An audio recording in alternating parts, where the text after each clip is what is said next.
This is day 12 of Design Dirt. I recently received an email from one of the people that I'm subscribed to in their newsletter, and it was about the imposter syndrome. And he had a link to a video on what to do if you feel that imposter syndrome voice creeping in. I clicked on it not because I feel like an imposter or that I've even dealt with that in a very long time, but I was curious to hear what his suggestions were. So I clicked on it, and he was suggesting to answer that voice back with all of the accomplishments that you have done. So if you're hearing that voice that you're not good enough, you should answer it back with, this is what I've done, and this is how good I am, and yada, yada, yada.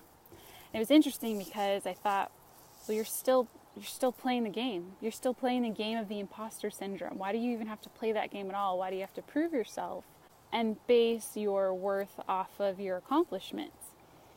And it got me to thinking of why I don't resonate with that imposter syndrome anymore, or that just doesn't come up for me really anymore, because I'm learning as I go. And so there's no need to prove myself. There's no need to try and prove myself to whatever that voice was saying that I wasn't good enough, that imposter syndrome, because I haven't arrived. And I'm not the best at things, and that's why I keep trying, and that's why I keep learning. So it's just an interesting concept, and it's one that I feel I used to struggle with because I used to try and prove myself, and I used to answer that little voice, that little imposter syndrome voice back with all my accomplishments, and it never did much. It went away for a little bit, then it crept back in. But that email helped me realize that it's not something that I deal with on a day-to-day basis anymore, because I've given up playing that game.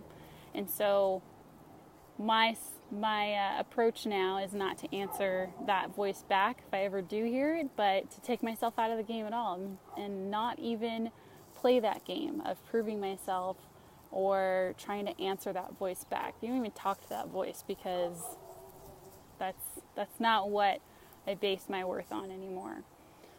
So it's just my thoughts on imposter syndrome.